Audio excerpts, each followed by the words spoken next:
happy Thursday, and welcome back to Sin City Crypto Live. My name is David. I'll be one of your co-hosts, and today, like every single weekday, we're coming at you live from our studio in the beautiful city of Las Vegas, Nevada. Today, we are talking Ripple XRP. One lawyer says he has zero doubt in his mind that Ripple will win the case if, we'll tell you what that if is. We'll also have news on Vechain. They've partnered up with the United Nations. We're also going to talk about Bitcoin. The new chair of the Digital Assets Committee has spoken. What did he say? We'll go over that. We have a very special guest joining us. XRP Jenna will be joining us in T-minus 25 minutes to talk all things XRP. Before we get into the content, I'd like to introduce you to your other co-host. Hello, Robin. Hola! Is your boy, Big Rob, back in the house. Welcome to Sin City Crypto. If it's your first time checking us out, we're an entertainment-focused cryptocurrency channel where we take the old, boring, and stale information and repackage it up in a fun and sexy way. If it's your first time checking us out, make sure you drop that like button. Let's get this party started right away. We will open up the club at 275 people. And one last thing, Bitcoin crossed over $23,000. No. Yes, it did. Okay, it crossed over $23,000. Just shut up. You know for what that one means? second. Your No, boy gonna Rocco, have please to don't. give some bull support, Don't. baby. Don't.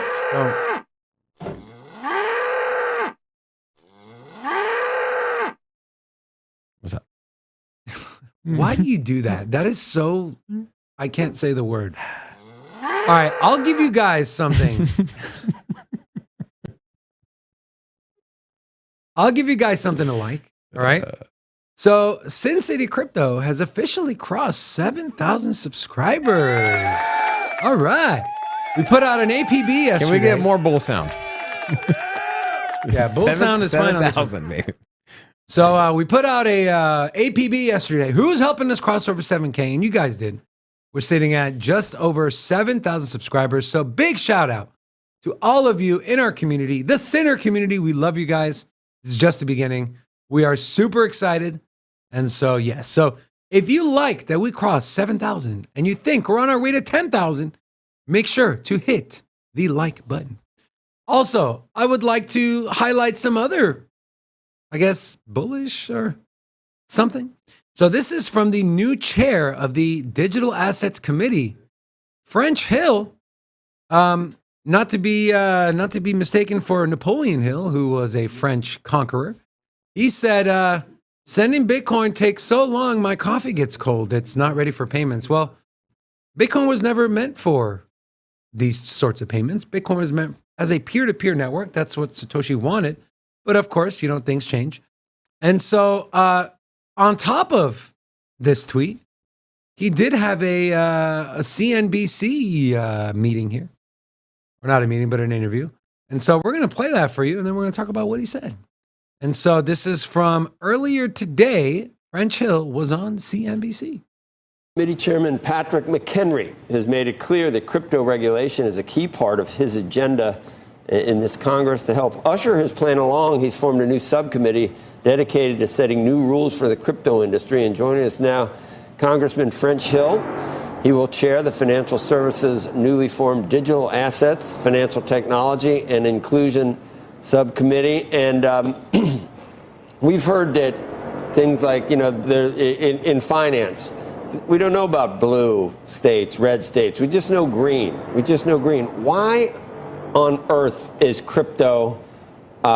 People go into both corners depending on which side of the aisle they're on. Congressman, what does that come from? Why do you need convincing of one side or the other? If you want to do this, the Democrats aren't going to want to do it. I know it. I can see it coming. Well, Joe, good morning. It's good to be with you. I think there's an opportunity for bipartisan work here on creating a regulatory framework around digital assets. I think for two reasons. One, you're right. There are some Democrats that think anything associated with blockchain or cryptocurrency is just money laundering and a way to have bad behavior. On the other hand, there's some Republicans that think the future is decentralized finance and that digital assets are critical. I think we bring them together because blockchain is an important innovation area. We want that technology to be done here in the United States. We want a regulatory framework that's transparent for developers, investors, and potential consumers as people try to prove a use case. And finally, we want to make sure that people have a full transparency of that. And so I think that will bring Democrats and Republicans together for both law enforcement reasons, if that's what their top issue is, or for innovation and financial technology reasons. Congressman, do you think we need to follow the money? Do we need to see who gets disintermediated, whether they have big offices on K Street and don't want this to happen? I won't mention any names, but obviously there's a lot of industries that that probably are loath to think of a future with decentralized finance. That's true, but look, blockchain right now is an emerging technology. There are industries all over our country that are looking at how can blockchain or a distributed ledger be useful in their business to cut down on agency costs. And those don't always have to be completely disruptive. They might be more gradual as that innovation takes place. I mean, right now, for example, I love the comment the other day where somebody said a transaction using Bitcoin takes so long my coffee is cold.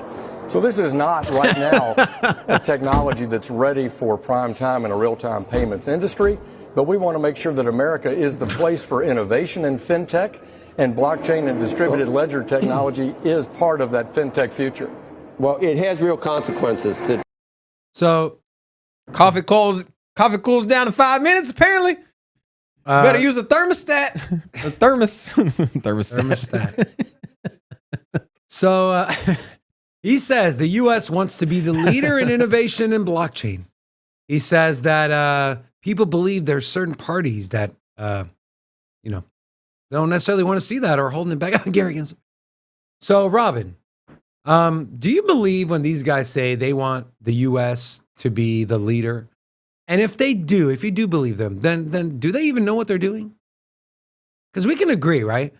Everything that they've done is the opposite of making the U.S. the leader in blockchain and innovation. It's 1 foot in, 1 foot out game you used to play back in the day, and then you shake it all about, And so the thing is they don't want to fully commit to what are you laughing at, bro?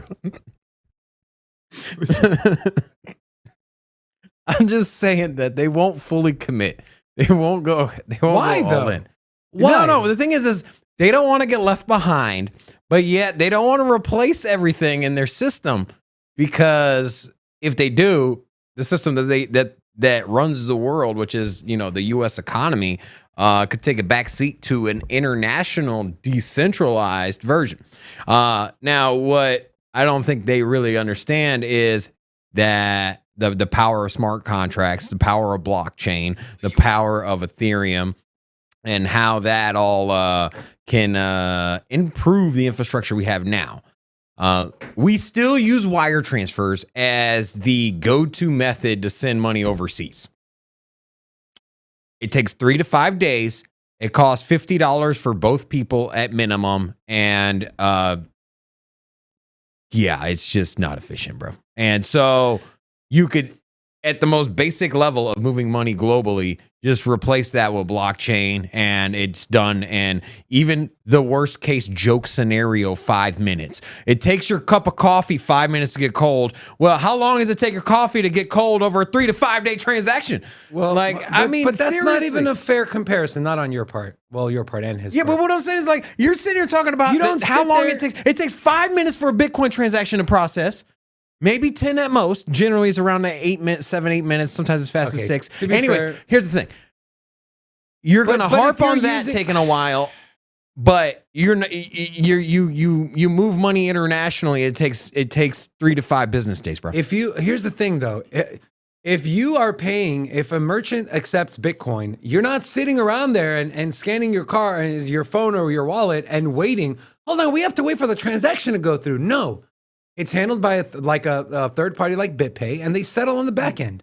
So it's just done. Which is fine, but that's what the base. But here's the thing: the thing is also that Bitcoin really isn't optimized to transfer value at the speed of light, as Michael Saylor would say.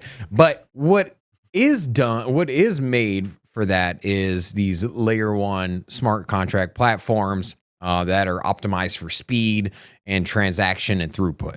And there's a handful of those right now, man. I mean, even Ethereum at this moment might not be quite as cheap as on a global level with thousands of transactions. The business model doesn't really support that, but it probably will get there with the upgrades coming out. And if you invest now in the infrastructure, within 3 to 5 years, with all the ETH upgrades that are coming, transactions should be sub 1 penny. And that's on the Ethereum network. Or if you don't want to wait 3 to 5 years, you can start using the technology that's here now. With the likes of Algorand, Avalanche, Cardano, those all have the throughput capabilities of running thousands of transactions at an affordable, cheap rate that doesn't even get your coffee cold. These guys, it's just such a dumb narrative. And so, like, for me, I just think that America we're dominant. We don't want to give up our spot. We know that crypto is disruptive.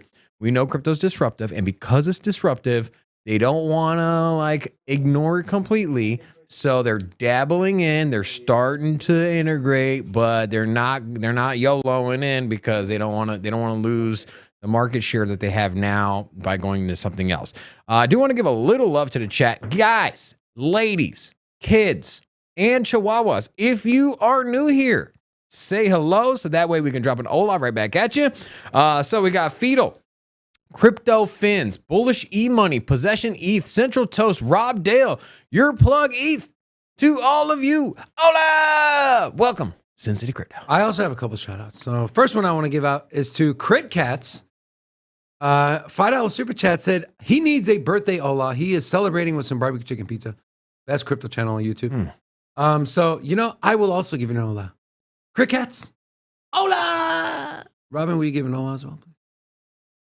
It's his birthday, man. Yeah, I'm just using my hola, bro. Shut up. Just give That's him fine. Give my man an hola, birthday hola. Crit Cats, birthday? Yes. Hola! Welcome to this planet for another however many years. Thank you. Also want to give a very special shout out to my brother and his wife. They are having their baby today. Oh. And so fingers crossed for a fast and easy delivery. And I'm super excited to get to meet my little niece today. So big shout out to my bro.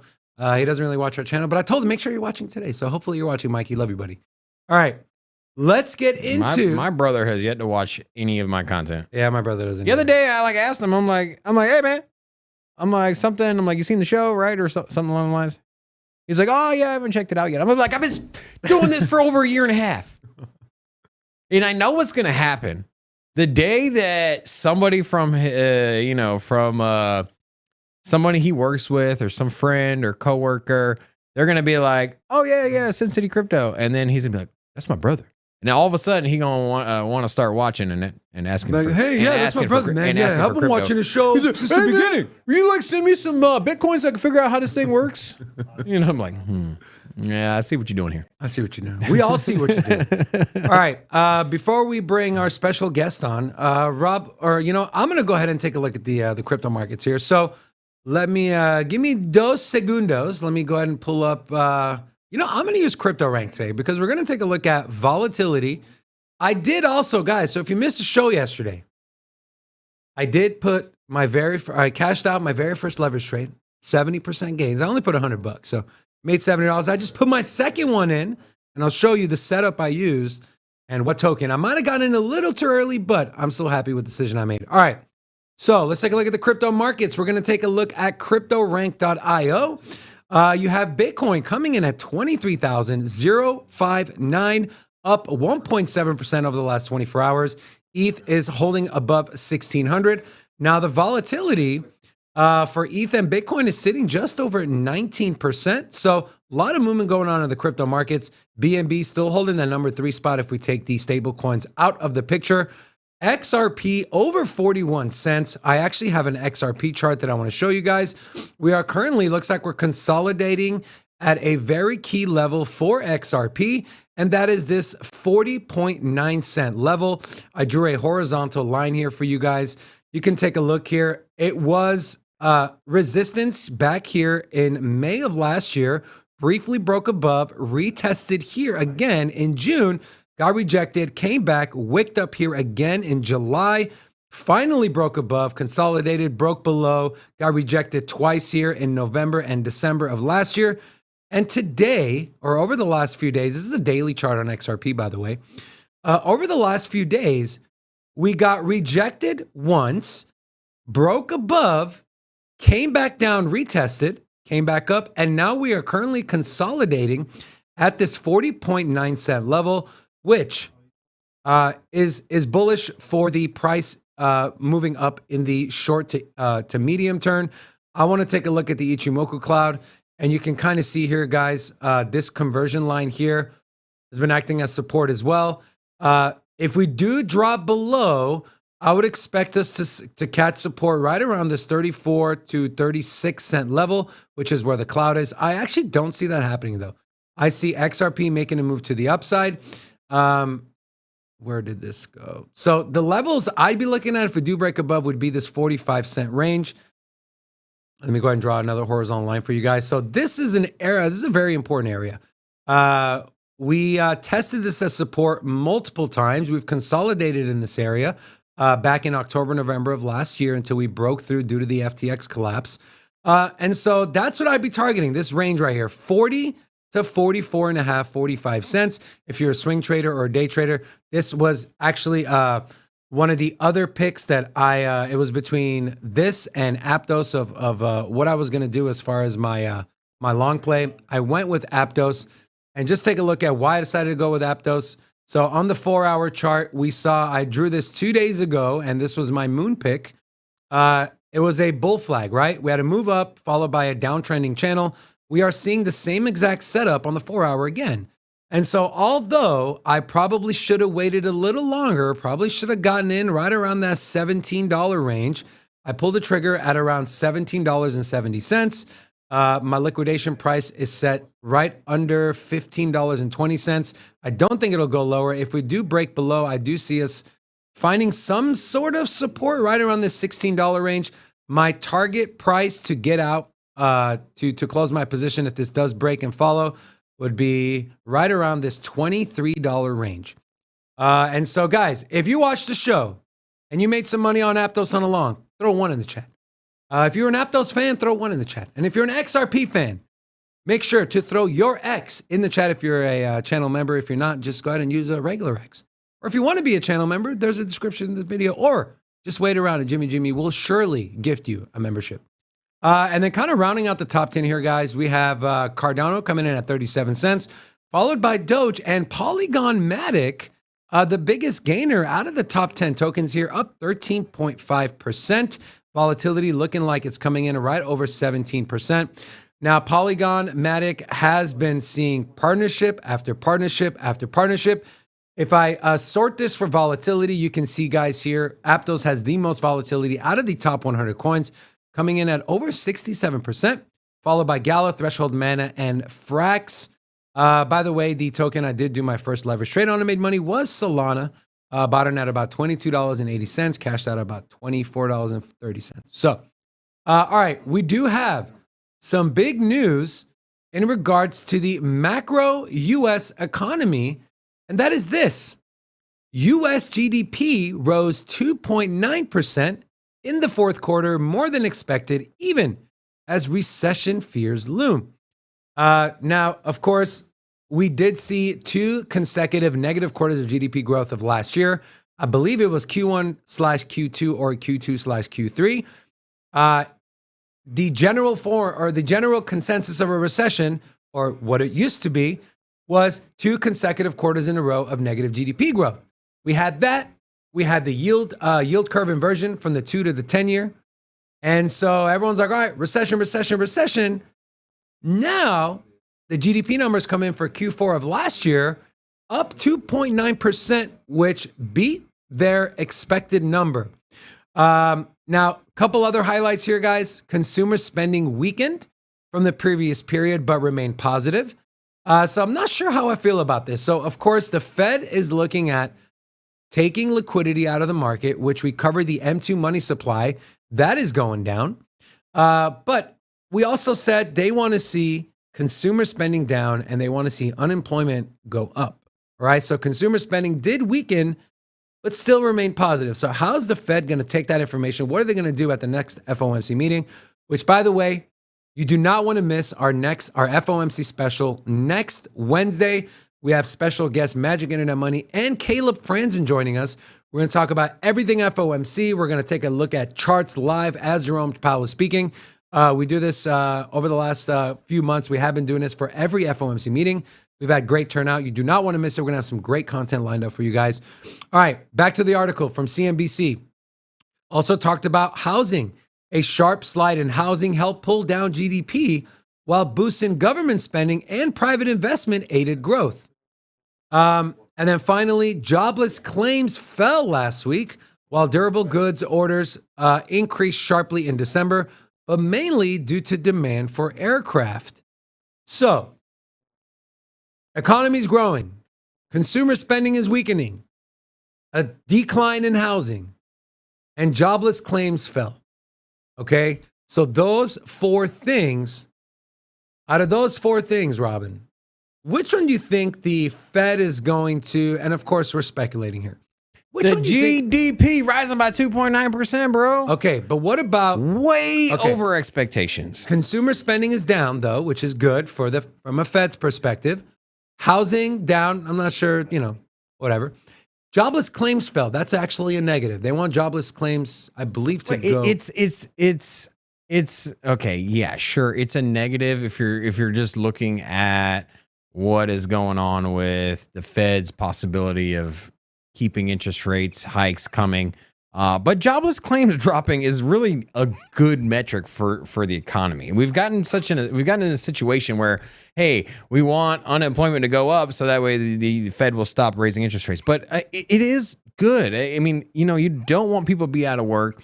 We are seeing a lot of layoffs, especially in the tech sector. But tech is heavily dependent on marketing. Obviously, Google and Microsoft, they spend a lot of money on targeted marketing, and that's one of the first things that gets cut on someone's budget is marketing.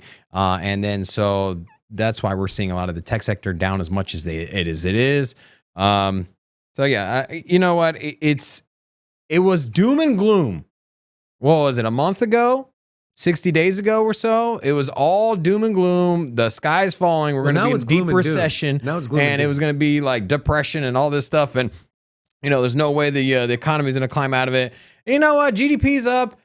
Jobless claims are down. It's really not as bad as people were making it out to be. Perhaps this is just a little rebound, a little bear market bounce as far as the markets go. But I don't know, man. I don't think it's all negative moving forward. Maybe it's just a little small recession pullback, and now we're gonna get back on track here. It could be just a healthy market pullback. Good pullback. thing if we have just a small kind of recession.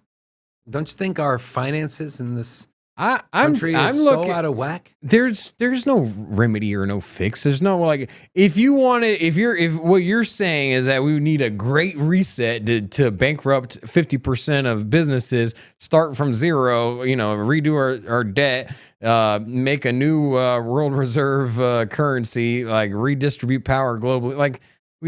That would be the answer. But unless that's what you're looking for, you know what? We consolidate. We shake out some of the crap companies, and we start the printer again here in a year or so. So I think Robert Vermouth from the chat said, good economic news is bad news for investors. I'm going to go ahead and agree with that. Also, guys, if you're new here, Oren Bauer said, hi, guys. What do you say, Rocco? Will you scroll up a little bit on the chat, my friend? Oren Bauer said, where's Oren? A little higher. He said, hi, guys, Vegas resident and new subscriber.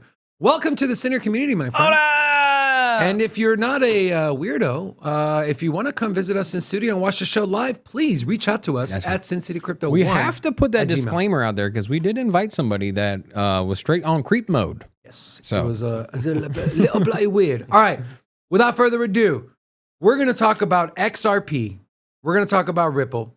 And we're also going to talk about our very special guest joining us, Miss XRP Jenna Rocco.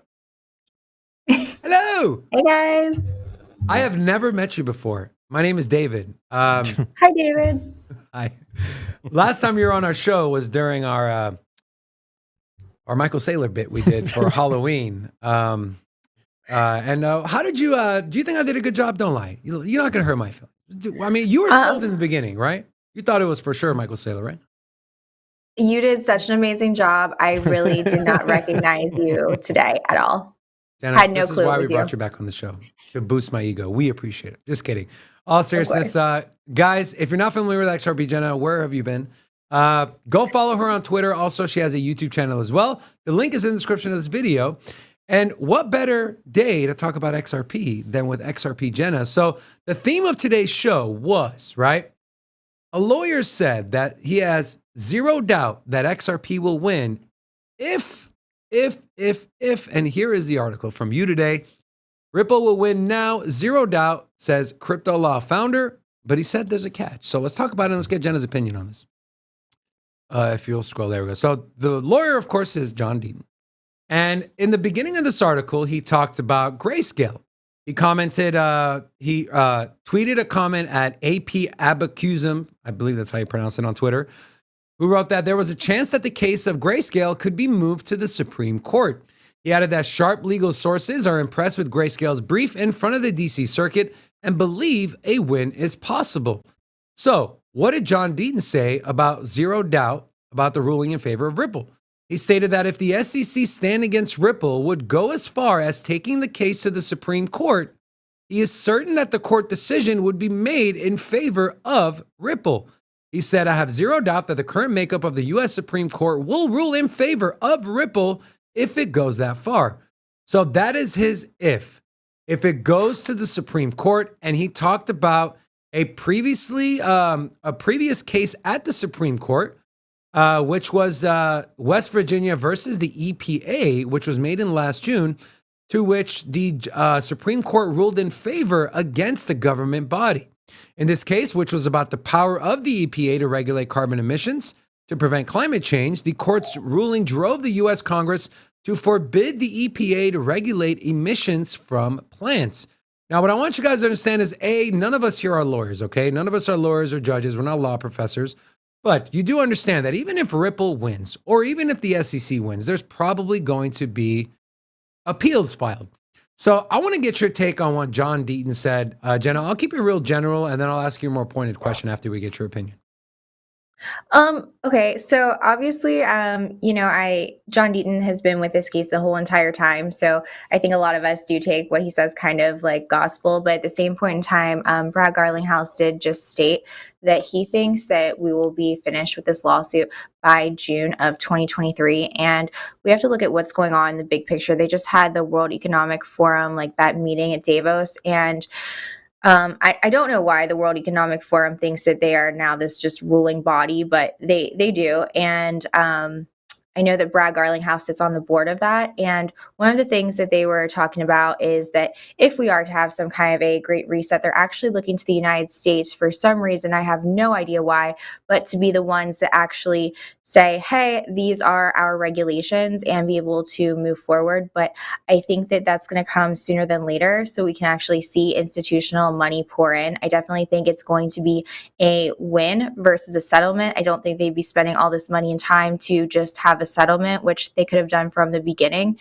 So I really think that it's going to give us the framework. I don't think it's going to be everything that we need to know about regulation going forward, but I do think that it's going to be a really solid stepping stone and necessary. And I think that will be done, definitely this year.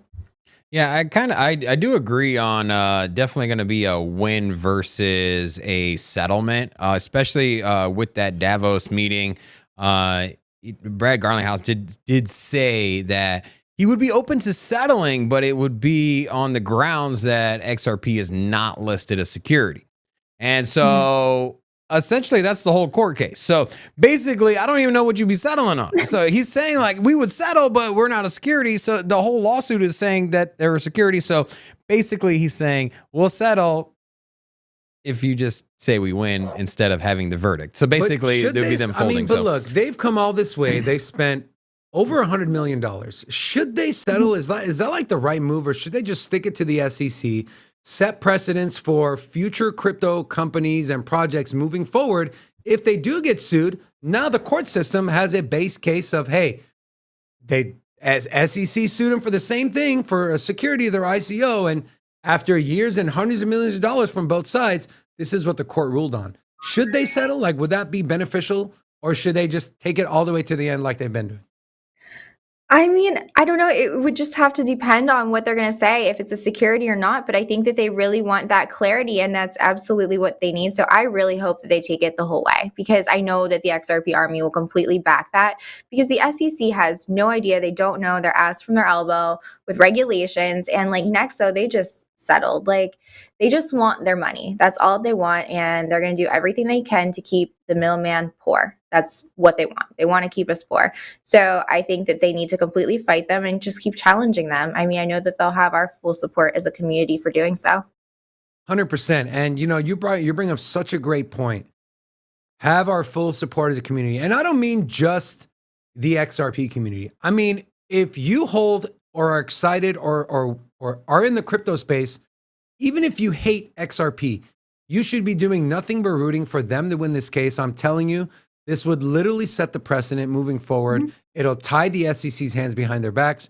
Rob, I want to ask you a question. Is John Deaton saying that if it goes to the Supreme Court, it's a guaranteed win because of how the Supreme Court ruled against another U.S. government body in the EPA? Do you think that's a reach, or you think he's kind of got a point here? I don't know. I don't really. I'm not too well versed in law, but it does seem a little disconnected from the topic here. And I know he's putting a correlation between the U.S. government and private industry and regulation.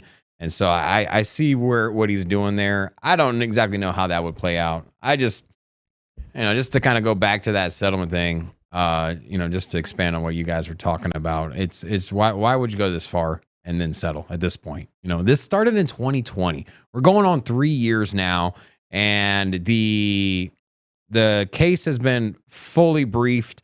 We're just waiting for a judge to essentially make a decision. It could still go to trial. It's not to say that it's gonna be resolved one way or another.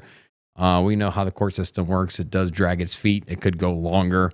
So I do expect from what I'm hearing that it should resolve, and especially with that being confirmed by Brad Garlinghouse as well, that in the next few months, I think we could see a resolution. And it doesn't take away, even if there is a resolution, doesn't take away the fact that you're going to have appeals. So on one side, if you go all the way, it's going to get appealed.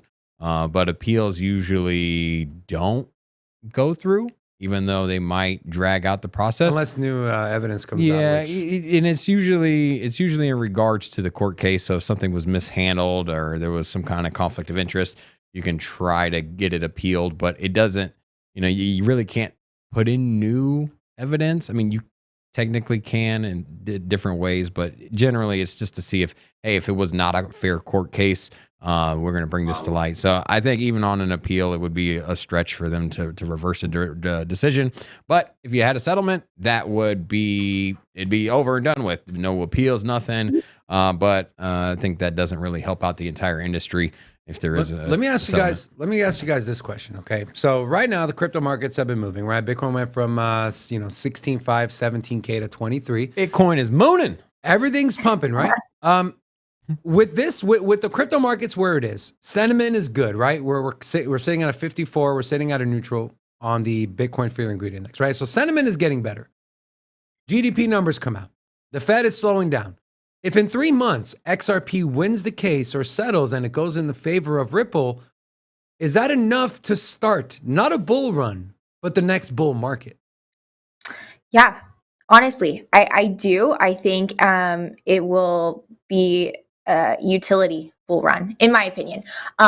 What tokens are, once they have that clarity, it'll be what tokens could actually, meet this, which ones are safe, which ones have utility. Is it the ISO 20022 tokens? But I think we're going to see a lot of institutional money flow in. I don't think it's going to be like overnight, but I think it's going to be enough to wake a lot of people up. And there's people all over that have been following this case. And once it gets relisted, you have to think how many people who have, been not able to buy XRP or didn't know how to, they're going to be able to once it starts getting relisted everywhere. So I think it's going to be great for us. I'm super excited about it for sure. What about you, I don't Robin? You think? though. Oh, Go ahead. sorry. No, you're good. I was What were you going to saying? say, I just want to keep conservative though. Like I have this like $10 to $13 price point in my mind of where I think it can go after, we get resolved. But that's just me, and that's conservative, I think, compared to a lot of other people in the XRP army.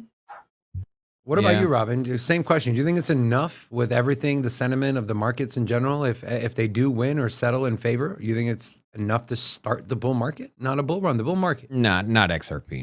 No. I think that the overall arching cycles and the market cap of Bitcoin, how much interest there is in crypto in its general, is going to be the start of the next bull market. There's just not enough. I mean, I would like to think of it that way, but I mean, XRP is $20 billion market cap compared to roughly $500 billion on Bitcoin. And, even if you 10x XRP, you're still half of what Bitcoin's market cap is. And if that happened, Bitcoin would rally as well. I think right now there's such a bad taste in crypto that the average investor that doesn't have exposure to crypto, they feel sick right now, man, because you either invested in SHIB or some meme coins, or you were using Voyager or using FTX, or you just straight bought the top.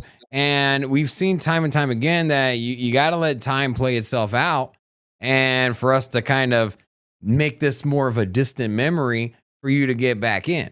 Because I think people are just scarred. I mean, you go to the barbershop and you say something about crypto and everyone starts laughing.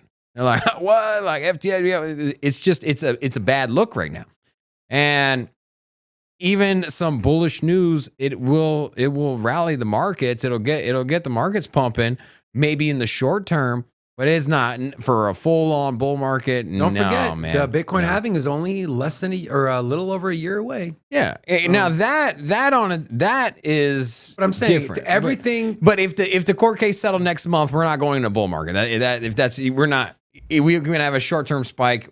It is what it is, guys. I like your you're disagreeing your $10 to $13. You're disagreeing range. with our guest here, then? Okay. No. Well, here's the thing. No, I disagree with everybody, bro. But I like the $10 to $13 range. I do think that that price could be something we hit when we do rally in the next bull market. I think in the short term, XRP is going to $10 in the next bull market. I think if they outright win a court case, I mean, I don't see why not, honestly. Here's the thing, man. I've discussed it many times before. First of all, the hype from the token listing, the hype from the win, FOMO right there. You have the surplus of liquidity from all the exchanges scooping up tokens to provide the order books. So all the American exchanges that don't have it now are going to need to buy XRP to provide liquidity.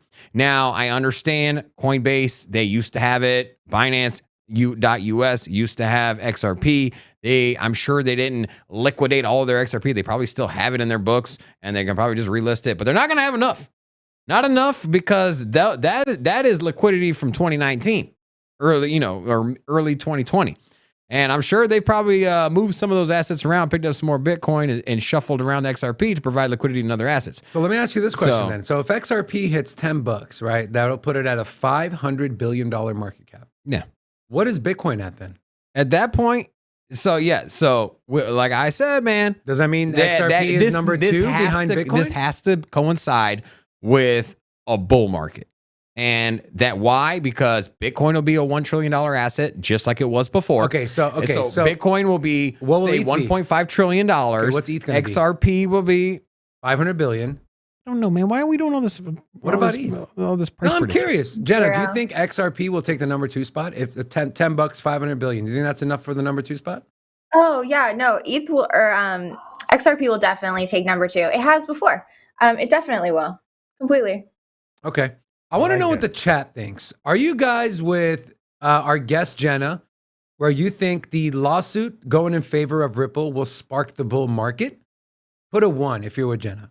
If you don't think it will, it's not enough. Put a 2. I think that we are 2 bull cycles away from number 2 position on the CoinMarketCap list. And the reason being is that it's designed to facilitate cross-border payments, especially between banks, or to move value between banks. I just don't think the infrastructure is going to be laid in place within the next 2 years. So I do think maybe 6 years, 7 years from now, when we're starting to enter in the next bull market, if XRP fulfills what the expectations that they laid out, and if they do get mass adoption between central banks and countries, and also just the biggest banks in the world like HSBC and JP Morgan Chase, if they're using RippleNet, then absolutely, I think it is probably 2 cycles out. But hey, man, I'd like to see it sooner. All right. Let's go ahead and do an update on the court case here, kind of where we're at. So this is from Finbold. So court case update as of January 23rd. This was 3 days ago. After both parties made final submissions, Ripple and the SEC, alongside other interested participants, have since presented summary briefings likely to influence the case outcome. Before the final briefings, defense attorney James Filan revealed that Ripple had filed a motion opposing a filing by investment banker Declarant seeking to protect certain information from the public. Some points of contention will center around which documents the court might rule to seal. Similarly, of interest will be if the parties can reach a settlement after the ruling to avoid any further appeals. This is a quote from John Deaton. I hear all these XRP haters say the case is so simple and easy for the SEC and that XRP is clearly a security, but no one has an answer. If XRP was so clearly a security, why didn't the SEC order Ripple to stop selling it after the SEC enforcement lawyers analyzed it in June of 2018? Now, we know the big thing is the Hinman emails. Is there, Jenna, is there anything else that we should know, that maybe you're plugged into that we're not necessarily about this court case outside of what, Brad's saying as far as, hey, in the next couple months? Yeah. No, that's exactly what I was going to say is I wish that they would release the Hinman documents because that's exactly what we need to see. And I think that that's the reason why it's not so cut and dry and why XRP is not a security, why they can't rule that. Like Hinman clearly gave a speech, said, no, it's not. Oh, yes, it is. And changed his mind, went back and forth and was paid off by ETH. So we know all that, him and Jay Clayton. Yeah, Jay, if you're not familiar, Jay Clayton is the one that brought the court case against XRP literally on his way out. He was done. He's like, before I leave, I'm going to give a little present here to my predecessor or whatever, my future person. So, all right, let's talk about some other Ripple news. Ripple is hosting a panel on the digital pound. Here's why. We actually covered this on Good Morning Crypto yesterday.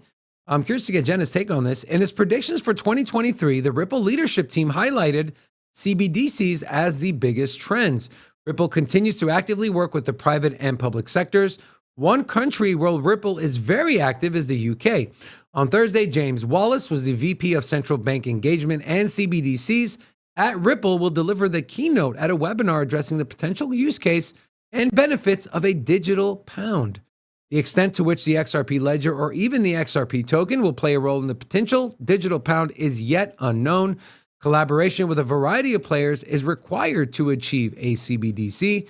And this is a quote from, I believe, Brooks Entwistle, who is a senior member at Ripple.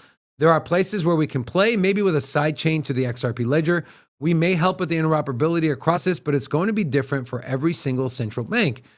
Are you bullish that XRP is kind of, and I'm asking this to Jenna, are you bullish that XRP is kind of being targeted by these governments and these entities that want CBDCs? Because I don't know about you, but I'm not a fan of CBDCs. I think they're going to take privacy away from citizens. How do you feel about XRP and Ripple being dubbed the go-to or the layer that they want to build these CBDCs on?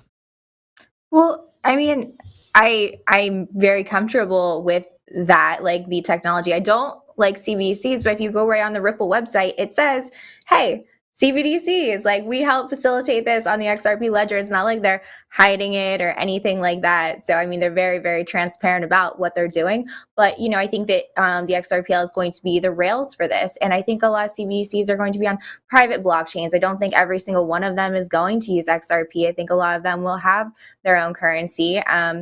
But it's just an eye opener, and you have to see what Ripple's doing and the technology and everything. And if they are using RippleNet, like for all the central banks and things like that, you know, we now know that with RippleNet, they are making it so you are using XRP. So I'm just very, very bullish on it. But you know, there's also other chains that are being used to help develop CBDCs as well, not just XRP. So I mean, it's a lot of the other ISO 20022s, and I think that that's why it's important to also check those out and diversify your portfolio. So obviously, like, I would love that flip the switch moment too, whenever all of this liquidity flows in, the Nostro Vostro accounts, and that's also why I do believe that, you know, you're not too far off with saying maybe 6 years taking number 2 spot, because it is going to take time for all of these things to happen and to see all of the, you know, mass adoption with the institutional money and everything like that.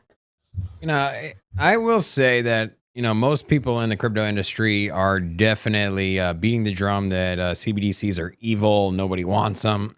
Unfortunately, they're coming. Whether you want them or not, they're coming. They're building them, and you can sit here and throw a hissy fit. But realistically, they're coming. You know, now whether or not you use them or not, that's up to you. It's a government issue. You might not have a choice. No, you have a choice. In the same way that, like, have a choice. Stop saying you're going to have a choice. You might not have a choice. If you live in China, CBDCs for certain things, you're not going to have a choice. Okay.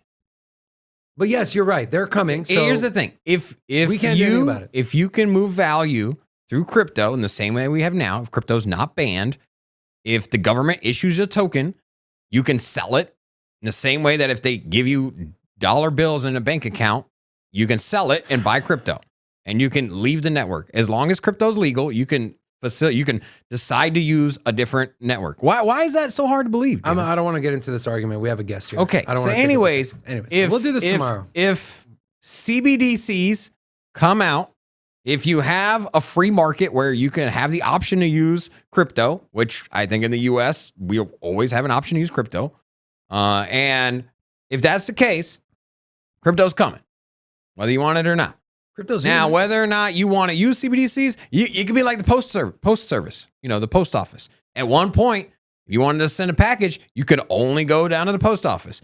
Then, little by little, you had FedEx and UPS popped up. And if you didn't want to use the government's trash-ass mailing service, you could decide to go somewhere else. You're like, hey, I need to send a package on Saturday. Oh, well, you know what? You can go down to FedEx and send a package on Saturday. You know what? If you want to send a wire transfer on Saturday, good luck getting that done, because it only transfers over on business days. So what do? You go use Western Union, and you go a roundabout way. So this is going to happen the same thing with CBDCs. And so with that in mind, it's coming. You wanna get ahead of the game. You wanna invest in the future technology. Hey, here you go, XRP, man. They're the ones that are actively in conversation. They're the ones actually actively building the rails that move CBDCs. And so that's going to power the world, whether you want to or not, whether you agree with it, whether David has a hissy fit or not, it doesn't matter. It's coming. And so you want to invest in those infrastructures right now. Now's your chance. XRP, let's go. Moon. Jenna, what do you say to the people? What do you say to the people that because banker's coin is what a lot of people label XRP, right? Which tends to be a negative connotation. What's your rebuttal to that? That XRP is just a banker's coin. It goes against everything crypto was supposed to be. What's your rebuttal to that? Nah. Who holds all the money? The banks. I'm okay with that. Yeah. But it's like, honestly, but the XRPL itself is a decentralized public blockchain. The more, like, once you realize that, then you're like, oh, aha, okay. Ripple itself, yes, that is centralized. That's a company. But guys, it's good to have your eyes open and, just see what they're building and everything. And I am not like, I don't want CBDCs, but it's coming. He said it's coming. So just keep your eyes open. It is coming. And, the guys talked about, I was on a Good Morning Crypto yesterday, and they were like, look, CBDCs, no one likes them, but they're coming. And so the best thing we can do is try to make some money off of them. And so figure out which projects are being picked to build CBDCs on. And it's stuff like XRP, it's stuff like Quant, Stellar Lumens. So yeah, love it or hate it. If you love it like Robin or hate it like me, we can still make money off of it, which is all that matters. Oh, and that's another one. XLM, and Judd McCaleb, he's in bed with the CFTC. So we know that they're not going anywhere. I mean, they're going to meet all of their regulations and everything. So get to watch what they're doing too. True. Jenna, what's going on in the XRPL world? That and NFTs. I do have an article here. I just want to briefly go over. And because, there's so many projects, we don't necessarily have time to really hone in on one or two of them all the time and stay informed on all things crypto. So we count on people like you to help us out here. So NFTs on XRP Ledger gain momentum, but still lag behind. This is sourced from the Bitcoinist. Just in early November, Ripple CTO David Schwartz announced the launch of XRPL's own standard for NFTs on the mainnet, which was activated with Amendment XLS 20. Kaj Leroy, who is the co-founder of the XRPL NFT marketplace on XRP, announced today that all sales on the platform exceeded a volume of 7.3 million XRP, which is roughly $2.45 million. This makes On XRP by far the most popular NFT marketplace on the XRP ledger. The success of On XRP is first and foremost due to the exclusive Xpunks collection that the marketplace is presenting. A look at NFT sales on other blockchains reveals that the digital art on XRP Ledger is still in its early stages. And it kind of gives you a broad scope of what we're comparing XRP to, right? So 24-hour trading volume on ETH, 18 million, on Solana, 3.1 million, so on and so forth, with XRP coming in at just $36,000. So, and then just lastly, according to Schwartz, he said the future NFTs may not just be digital art, and Ripple's $250 million NFT fund has recently supported projects that have other use cases in the fields of ticketing, music, and film. What does XRPL have to do, or what does Ripple have to do to kind of maybe not top three, but at least top five when it comes to NFTs? And does it have to be what Schwartz said, move more into utility, be more unique than what ETH and Solana doing, or is it just give it time, keep building, and people will eventually come? Actually, I think it's a little bit both, but these are huge accomplishments, guys, because you have to think the XRP community, most of us are poor, right? So for them to do this much and build the communities that they have and support each other, this is great. These are great signals. It means we're building and awesome things are coming. And over the past year, just waiting for XLS 20 to happen, you could see how many projects actually were building and, didn't go away, just kept on pushing forward. And I'm a holder of the Xpunks. I have my own custom legendary. I have Expector, one of the top ones. And I think 100% utility is definitely what's going to be, the moneymaker. And the cool thing is on the XRPL, you don't have the fees that you do with Ethereum. It's not slow like Ethereum. So I do believe in stuff like ticketing, which BPM Wallet, they got the grant that you were speaking about through Ripple. So definitely keep your eye on them, watch what they're doing. And I think XRP Cafe got one as well. And they're an NFT marketplace. But with the BPM wallet, they can track ticket sales, fraud, stuff like that. There's utility in gaming NFTs where, you have small games of chance, or you could be playing whatever it is on this online arcade. Fortunes is, I think, going to be one of the hottest ones for that. I'm going to get to demo one of their games within the next couple days, which I'm really excited about. But the holders of the NFTs actually get a revenue share. So it's 3 different tiers. Obviously, with the third tier, you get the highest percent. And guys, if XRP does go up like crazy, we're going to be really happy to be getting, a percent of that whenever we could buy into these NFTs really, really inexpensive right now. I mean, so cheap.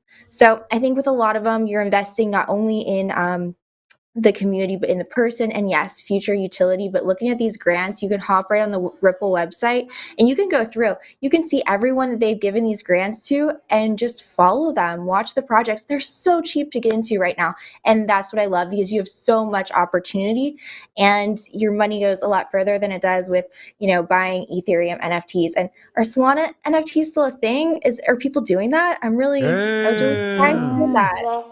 Shots fired, Let's see what the chat thinks. Guys, chat, if you are bullish on XRP's utility, put a 1 in the chat. If you think that XRP should stay in their lane and stick to banking and be boring, put a 2 in the chat. I better see a lot of ones, but but let us know what you think. 1, utility. 2, stay in your lane. So there you go. I want to ask you about the Flair token airdrop. A lot of people. God, the shit show. Was it okay? Explain it, please. Please talk about it, because I haven't really dug deep. People have asked me, like, look, I haven't really dug into what happened. I know what it was for. I know it I believe brings smart contracts to XRP, right? The mainnet. Okay. Why did you say that? Why did you say shit show? It was a shit show. It took so long for, the Flair token airdrop, and there's still certain people who were not able to get their airdrop because their tokens were locked away on different exchanges, and like Coinbase, for example, or Voyager, Celsius, whatever.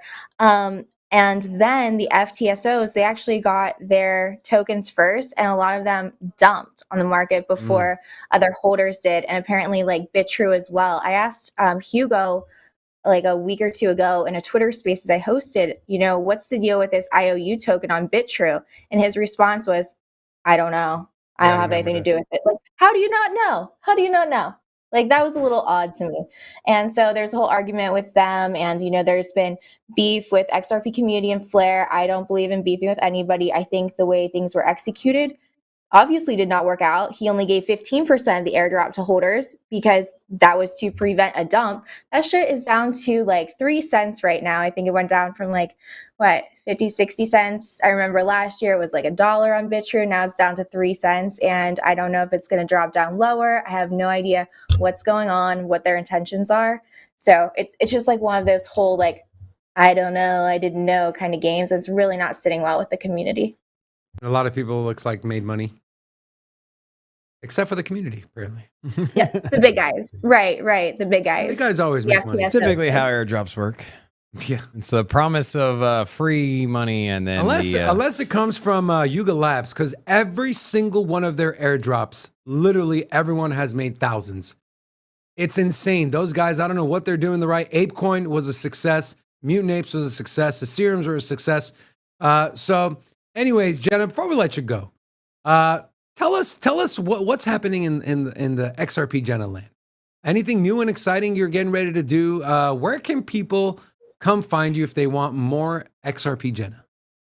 If you want more XRP Jenna, you can find me on Twitter at XRP Jenna, on YouTube, I'm Jenna X Media. I just started my own Discord. That way I could actually start to connect different communities and stay on top of different projects in one place, because there's so many that I'm passionate about, and I'm working on building my own media company. So that's in there. And I'm also working on a metaverse project in the Verse X metaverse. It's a really cool concept. It's a tattoo studio. So you can come in with your avatar and pick out some fresh custom ink from myself and different artists. It gives them a chance to make passive income on their art, and you'll be able to wear it as a skin on your avatar. Of course, paid in XRP. So definitely look out for that. And if you want some custom designs, hit me up, pop in the Discord, because I also have some other artists that could definitely draw something for you. So is that tattoo permanent on your avatar, or can you wipe it off? As of now, I think you could take it off and change them out and everything. But if it gets stuck on there, I'm totally sorry. This is new. Stop it. That's a henia, bro. But you can try it. Don't listen to him, Jenna. I apologize, guys. Please make sure to go follow XRP Jenna. Jenna, I got one request though. We got some new people in the chat. Can you drop an hola for me? Hola! Come on, give him an hola. What up? Hi, That's not what. everybody. Hola. Hola? You want hola? Yeah, that's our thing here. Nice loud. Hola. Hola! Yeah. There it is. Guys, go support Jenna. Go follow her on Twitter and on. And by the way, Jenna, on your way out, do us a favor. Drop a link to your Discord and we'll pin it to the top of this page so people can join if they want to. Big shout out. Thank you so much for joining us. We appreciate your time. And we look forward to bringing you on again. Thank you so much for having me. Always a pleasure, guys. Appreciate it. See Thanks, ya. Jenna. Take care. Thank you. Thank you. Bye. All right. I love that XRP Alpha, bro. Yeah.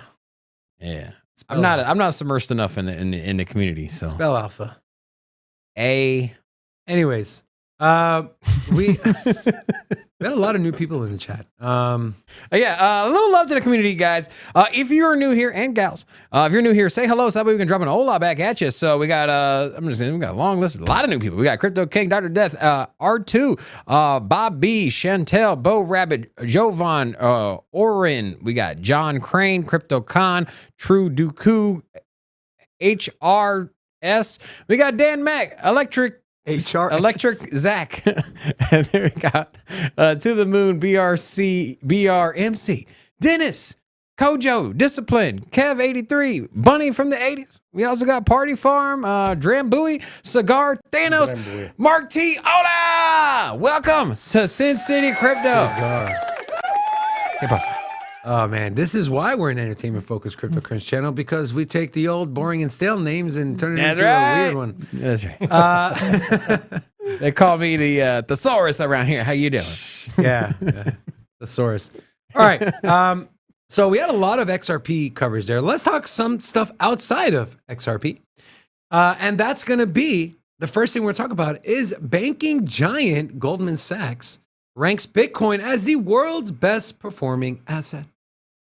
Where are you, Elizabeth Warren? Where are you, Peter Schiff? And where are you, Jim Cramer? Well, actually, Jim Cramer, don't come out and be bullish on crypto, which just means it's going to go down. But anyways, according to News BTC, Goldman Sachs said Bitcoin has outperformed its crypto pairs and those major financial institutions of the traditional market with a risk-adjusted return, which is also known as the Sharpe ratio of 3.1. Now, if you're not familiar, the Sharpe ratio is used to measure market volatility adjusted performance. The higher the ratio, the better the investment, currency, or stock in terms of risk-adjusted returns. You can see here, guys, it ain't even close. Total return 27, and the next highest is 8. On risk-adjusted, on the Sharpe ratio, you got Bitcoin coming in at 3.1, and then the MSCI emerging markets 2.8, so on and so forth. So, Goldman Sachs, they're bullish on Bitcoin. Robin, is Bitcoin going to be the number one performing asset across all asset classes in 2023? 2023? No. No? 2027? Yes. Why? He like them. It's just too soon, man. It's too soon. You know what we do? We go out. We've done Just our for 1 year, though. No, Just this year. not this You year. don't think it's got enough? No. We had record low volume all up until 2-3 weeks ago. No. Okay, volume is ticking up, and so is volatility. Yeah, in the last week and a half. Dude, Bitcoin has had 4 consecutive weeks to start the year in the green. That's never happened before. I'm not saying that trend's going to continue. They're going to have every single week's going to be green. But what's going to outpace Bitcoin in this year? What's going to outpace Bitcoin? Gold? Let's be realistic. There's not going to be a FOMO mass adoption of Bitcoin. People piling in. FTX just collapsed, bro. It doesn't have to be. We're talking 1 year. I believe. Just gotta give it a little time, man. Give it a little time. Just 1 year, just a little too soon, man. We were talking about in the next 10 months. Come on, man. Dude, I'm not saying Bitcoin is going to be adopted by every country this year. Well, if it's going to be the top performing asset, it needs to be, right? If it's going to outperform, you're saying it's going to outperform oil and it's going to outperform gold and it's going to outperform. So you think gold's going to outperform Bitcoin? I don't know, but You're starting to sound like Peter Schiff, man. Okay, You're starting to sound like Peter. Your all middle the name commodities. Is Peter, actually. Gold isn't. If it's the top performing asset, I'm not. If you said will it outperform gold, I think it likely. Yeah, but there's more assets in gold. I mean, you have platinum, you have palladium, you have nickel. Honestly, like with the you're rise, going precious metals. yes. Is gold a precious metal? I'm just It is. saying that I honestly don't believe gold is going to be the strongest performing precious metal. With the emergence of all of these mandates that we need to go to electric cars, California has to have a full switch by 2035. The EU is pushing for all electric by the next 10 years. The US is Biden had that cars are supposed to transition over, like 50% of the cars by a certain year. And so what's happening is there's a massive demand for nickel, palladium, and other precious metals that are used in car batteries. And these are going to be in high demand. And because of the lack of infrastructure on mining those, and first of all, they're just precious metal, they're hard to get, they're going to demand more price than gold and probably Bitcoin. At least one of them will. And Bitcoin's just not moving right now, bro. Guys, if you think it's weird that Robin is starting to sound like Peter Schiff and his middle name is Peter, put a one in the chat. I literally said Bitcoin will outperform gold. I'm just saying that there will be other metals that will probably there. You said the best performing asset. Bitcoin's not going to be the best performing asset this year. I'm sorry.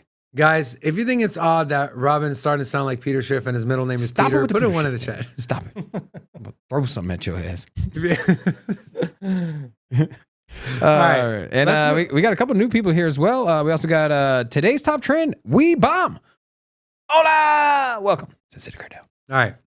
Also, I want to give a shout out. Someone from the community sent us some Bitcoin to our Bitcoin wallet. They wanted to stay anonymous. So shout out to you. You know who you are. We appreciate the support. It's what helps keep the lights on here. So we thank you for that, my friend.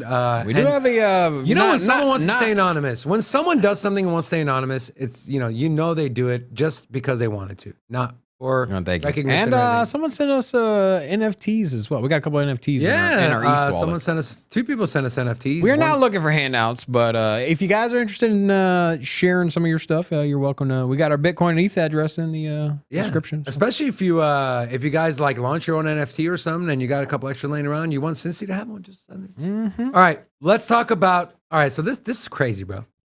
So the creditor list, for FTX, which shows who has money tied up in FTX or who had money tied up in FTX and who's going to have to be able to submit for money in the bankruptcy case was released. And it ranges from random traders to airlines to top 500 companies to governments and to the IRS as well. So this is sourced from Cointelegraph. FTX creditor list shows airlines, charities, and tech firms caught in the collapse. A complete list of the creditors owed money by FTX has been released, revealing a myriad of companies and government entities wrapped up in its collapse. The list reveals the sprawling global web of companies from airlines, hotels, charities, banks, VCs, media outlets, and crypto companies, along with U.S. and international government agencies, all owed money by the fallen exchange.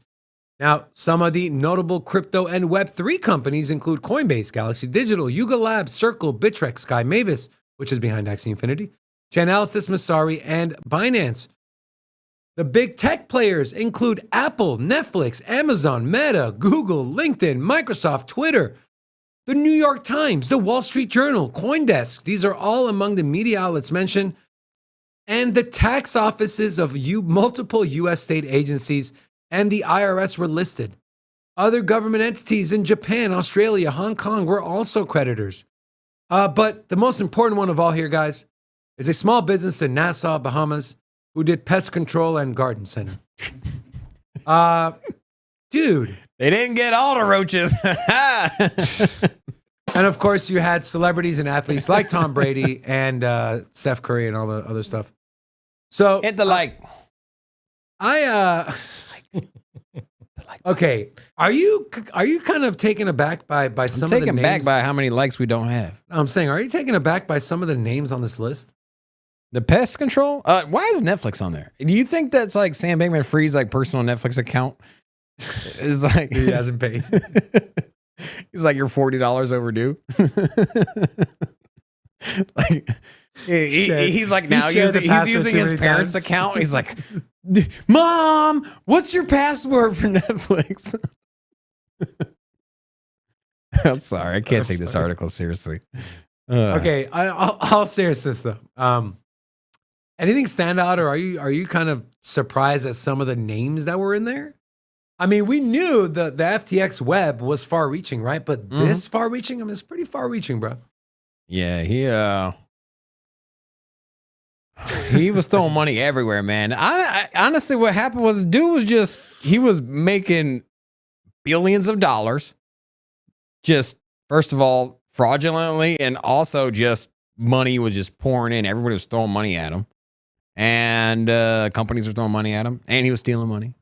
And so he had more money to know what to do with. And he was just out there like a new NFL player that just got signed, just out there buying everything he can that he, in hindsight, shouldn't have been doing. Like Mike Tyson, bro. How much money Mike Tyson threw away? Mike Tyson had tigers, bro. Mike Tyson is a big fan of pigeons as well. Do you remember when they were putting those little cowboy hats on the pigeons? All right, that's a little. They had to weird. put those pigeons down, man. That's was a sad story, man. Awkwardly, right on point with the pigeon sound. A little weird. That's all right. I got a bird. I'm a bird whisperer, bro. Yeah, my boy Larry. Bird whisperer. Is now that we know everything and how far-reaching FTX was that worse than Mt. Gox? Is FTX the worst downfall in crypto's history? Yeah, I mean, and next bull market, there's going to be something that's worse. Because as the market cap gets larger, the fallout from fraud and collapse and bankruptcy will be more reaching, and more people will be affected, and more money will be lost. And so right now, yes. But next bull market will be something else. And that will, or maybe it'll be 2 bull markets. Maybe next bull market we won't have a major collapse. All right, I want to ask Robin, and I want to ask the chat this question. Are you guys fans of Vechain? If you are a Vechain fan or you hold Vechain, put a 1 in the chat. Robin, are you a fan of Vechain? Do you like Vechain? You don't like Vechain? 2 in the chat, baby. Why? I don't know, man. You know what? I haven't got into Is it due to ignorance? I haven't got any, and maybe it is. I know what they offer. I know what they're saying. I think it's still too far out as far as the Vechain business model. What if I told you they are working with a global body of government? What if I told you they're working with the United Nations? Oh, yeah? Yeah. That. Now, this might be I don't know how I feel about this stuff. I was going to say another government body I don't care about. I don't know how I feel about it. But here's the thing. You should care about it. Should I? You should. Source from Finbolt. Vechain partners with the United Nations to improve sustainability, and the Vechain token VET jumps 8%. So the Vechain blockchain is making steady progress towards its goal of being the central component of blockchain-based sustainability in the real world. The Vechain Foundation disclosed on January 25th, just yesterday, that it would be using the Vechain blockchain in order to achieve the 17 Sustainable Development Goals, which were established by the United Nations. The article goes on to state the Sustainable Development Goals, also known as SDGs, established by the UN, include a diverse range of issues related to environmental preservation. These include issues such as poverty and hunger, as well as health, education, clean water and sanitation, clean energy, decent employment and economic development, sustainable cities, and responsible consumerism. I didn't even know that was a word. Now, ethical sourcing, healthcare, and economic empowerment are just some of the areas they may benefit from blockchain technology made possible by Vechain's supply chain ecosystem initiatives. These Vechain-based initiatives have facilitated the availability of immutable records of origin, transport, and authenticity for worldwide companies, regulators, and consumers. So, what are your thoughts on this? Yeah, I'll kind of leave it pretty broad. I mean, it's good for Vechain. I don't know, man. I don't get much out of what was it? The EU, right? UN. The UN. United Nations. One of those abbreviations. So I don't know, man.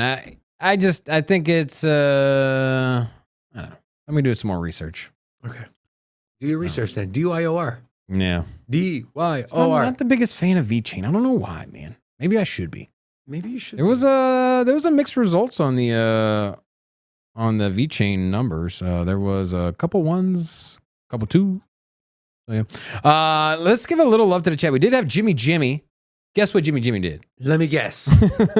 Gifted memberships. That's right, 10 of them. He threw them out like candy, baby. All right, then we also got Rudy Roo, Mark T, Tickle-Master, and Mike John. To all of you, hola! Welcome to Sin City Crypto. Tickle-Master. Tickle-Master. All right, guys. Okay, Tidal Metal Rocker. Sorry, mispronounced that. One last thing before we sign off. We're going to sign off here in 10 seconds. I did a little poll. So Rob and I had this discussion last week, I believe. It was this week or last week. I said, all right, buy now, hold until the next bull market. Quant or Filecoin? I said Quant. He said Filecoin. We did do a Twitter poll, which, by the way, if you're not following us on Twitter, do us and do yourself a favor and follow us at Sin City Crypto 1.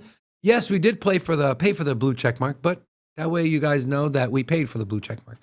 So right now we're sitting at, with 87 votes, 54% of you would rather hold Filecoin until the next bull market versus 46% who would rather hold Quant. The reason I'm in the Quant corner is because I think that the whole CBDC and interoperability is going to be more of a focus moving into the next bull market than it is going to be data storage, even though data storage is extremely important. And I understand when you look at X's from now to all-time high, Filecoin is a better risk to reward. But based off of adoption, tokenomics, I'm going with Quant. Robin is going with Filecoin. Are you going to change from Filecoin to Quant? Nope.